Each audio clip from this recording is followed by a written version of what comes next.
It's such an unlikely story when you think about it. How this little regional German automaker became completely associated with deadly terrorism.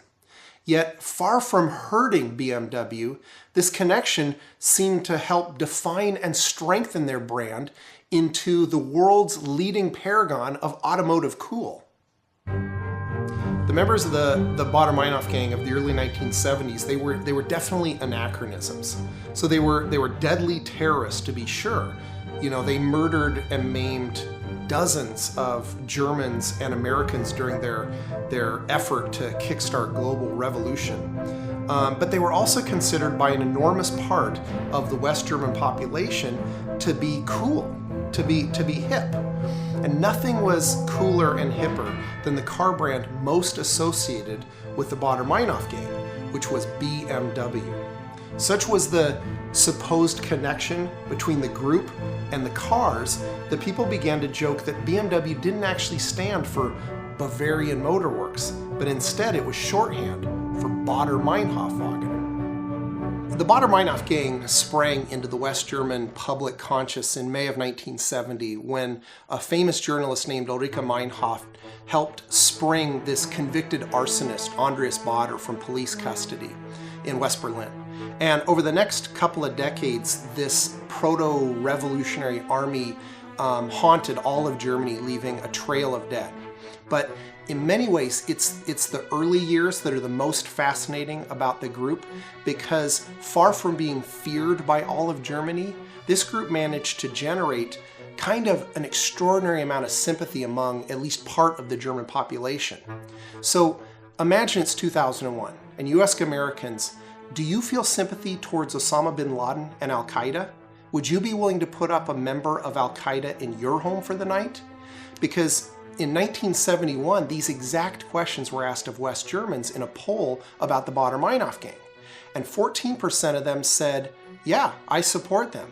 Or, yeah, I definitely would let them spend the night in my house, or at least I'd consider it. That is 8.5 million people out of a population of 60 million that said, yes, I would consider aiding a known terrorist if asked.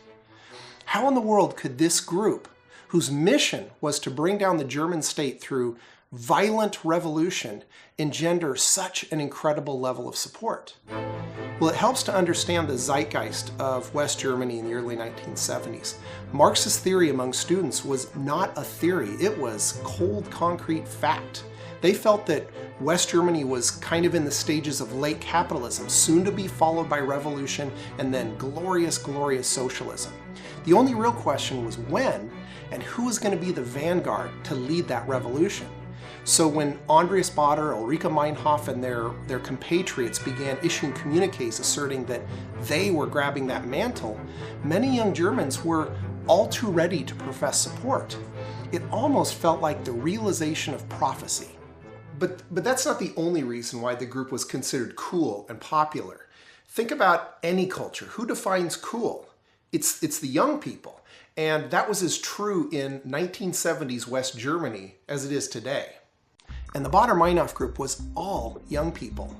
Their famous wanted poster from 1971 tells the story. Young men and women, attractive, balanced equally between the genders. These people were clearly progressive and not paternally oriented. At 34, Meinhof was the oldest, but all the other members were in their 20s, and some were barely out of their teens.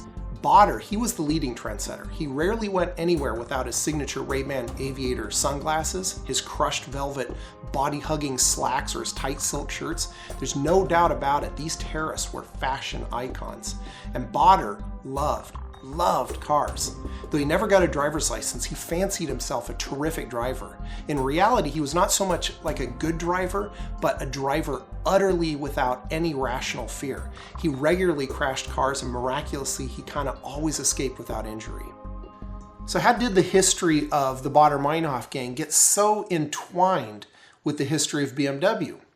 Well, the group obviously had a pretty strong transportation need. They had dozens of members spread all across West Germany, and the only logical solution to their transportation needs was to steal cars, lots and lots of cars. And from 1970 to 1972, they literally stole hundreds of them. So the BKA, which was the national police force in charge of capturing the group, they're sort of like the German version of the FBI, they began to notice early on that the group had this preference for stealing BMWs. So they developed these portable kits for local police to use to help identify Baader-Meinhof fugitives. And the kit specifically noted that the group, quote, preferred faster cars, mostly BMWs, with false or stolen license plates. So with little else to go on, local police, they jumped on that information. They clearly wanted to help out, and this tiny little nugget of information was all the justification they needed. They began to see terrorists behind the wheel of every single BMW that drove past them. So it may have been the little 1500 model, or perhaps the 1600 model, both from the 60s, maybe even the 1800 model, even perhaps the powerful new 2800 CS. Probably not the Isetta, but definitely the bread and butter BMW, the BMW 2002. The news magazine Der Spiegel, which is kind of like the Time magazine of Germany, noted that during the Baader-Meinhof era, BMW drivers on German roads had an especially hard time because, quite simply, they were all under suspicion. And it's not quite clear who first coined the term Baader-Meinhof-Wagen, claiming that BMW was an acronym for it. But by late 1971, in the minds of the German state and ordinary Germans, it could not have been more apt. Ironically, the BMW wasn't even Andreas Baader's favorite car. That honor belonged to the Porsche 911. So Baader, he may have claimed that he was fighting for the working class, but his tastes were definitely bourgeoisie all the way. As to BMWs, it's possible they were chosen simply because they're easier to hotwire than other cars. We just don't know. But such was the perceived connection to BMW that police would set up roadblocks, and they would simply pull over only BMWs. And more than once, terrorists in their stolen Alfa Romeos, Fiats, Mercedes, even Porsche 911s would drive by completely unmolested. Many Germans, especially BMW owners, they grew annoyed by this perceived presumption of guilt. And an enterprising company began to churn out kind of a churlish bumper sticker. It said in German, and this is the English translation, "I do not belong to the Baader-Meinhof group." And its message was both practical and anti-fascist. It was basically saying, just because I'm young and I have long hair, or even because I drive a BMW, it doesn't mean that you have the right to assume that I'm a terrorist. So even if BMWs weren't in fact Andreas Baader's actual favorite car, it's easy to see why they were so appealing to hip leftist terrorists. They are cool cars. They are appealing. In fact, I like them so much, I bought my own Baader-Meinhof Wagen, this Wagen.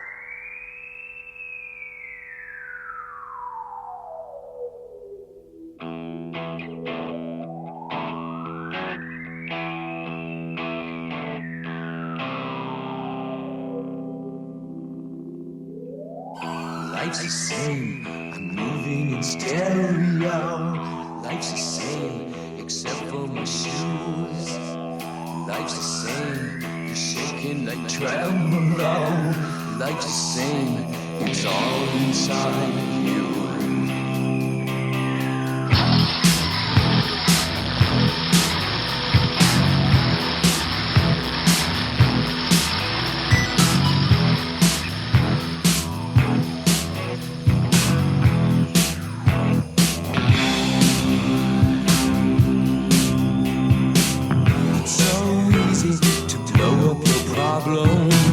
It's so easy to play up your breakdown. It's so easy to fly through a window. It is a pretty great car. It's sporty, it's low to the ground, and it's really fast, at least for 1972 standards. It's roomy. In fact, I think it could probably fit 5 terrorists quite comfortably.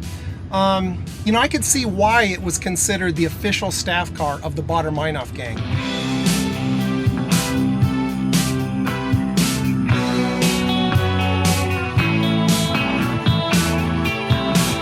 So the car does have its quirks. There's no air conditioning, unless you consider this little corner window air conditioning. The turn signal, it's on the right-hand side of the column, which makes no sense. And for a car that is designed by Bavarians, built in Bavaria, it's unbelievable at how bad this car is in the snow and ice. It's kind of remarkable.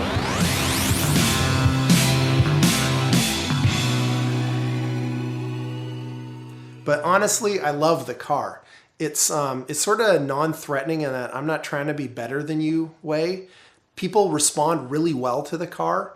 When I'm driving on the freeway, I swear, every time I go on the freeway, somebody is going to honk their horn at me or give me a thumbs up or give me a wave and sort of acknowledge that they like my car. I've had people like follow me into parking lots to want to talk about the car. I had a guy follow me 5 miles to my home at night just so he could tell me that he liked my car. Honestly, it was really creepy, but it was kind of sweet in its own way. But, you know, I never forget about the connection of my car to this notorious murderous terrorist group, the Baader-Meinhof gang. So in fact, I sport my own sticker on the side of my car that tells any cop that just because I'm driving a Baader-Meinhof wagon doesn't mean I'm a left-wing German terrorist from the 1970s. Probably no single incident cemented the connection between BMW and the Baader-Meinhof gang than what happened along a bridge near Hamburg on July 15, 1971. Police had set up a roadblock, and group members Werner Hoppe and Petra Schelm were traveling in their freshly stolen BMW 2002, and they quickly got boxed in on the nearby bridge. So they fled the car, exchanging gunfire with the police, and then ran off in different directions. Hoppe got trapped, and almost immediately he just gave himself up, but Schelm was shot dead after firing her gun at several police officers in a back alley. Later that day, the BMW was pulled up onto a flatbed truck and towed away, and that image of the BMW 2002 was seared into the minds of many Germans through repeated showings on the news in the coming weeks. So any love among portions of the German population for the Baader-Meinhof gang pretty much stopped dead in its tracks the following year in May of 1972. Because after 2 years of bank robberies, communiques, planning, scheming, they finally launched their war on Germany and America. So 2 bombs go off at the US Army base in Frankfurt, killing an American lieutenant colonel and injuring dozens. 2 more bombs were left at the US base in Heidelberg, which killed 3 soldiers. More bombs went off in printing plants and police stations, injuring and maiming dozens more. But Baader knew. He knew that he had 8.5 million Germans lined up to join his fight. But they never materialized. It turns out that this army of young Germans who had claimed so much admiration for the group, they were basing their support for an entirely theoretical revolution. Because when the bodies began piling up and that theory turned to practice, that support utterly disappeared. But what's most interesting is how BMW was absolutely unscathed by their connection with this notorious, dangerous terrorist faction. In fact, BMW was at the very beginnings of their transformation into the paragon of cool automotive design and excellence, kind of the Apple computer of the auto world. But they weren't always that way. Throughout the 50s and 60s, they were constantly on the brink of insolvency. They were a regional automaker. They had very little presence in the all-important US market, and they had kind of a reputation for staid, plain, if well-built cars. So is there a relationship between their evolving into the world's hippest car brand and their connection to the world's hippest and most dangerous terrorists?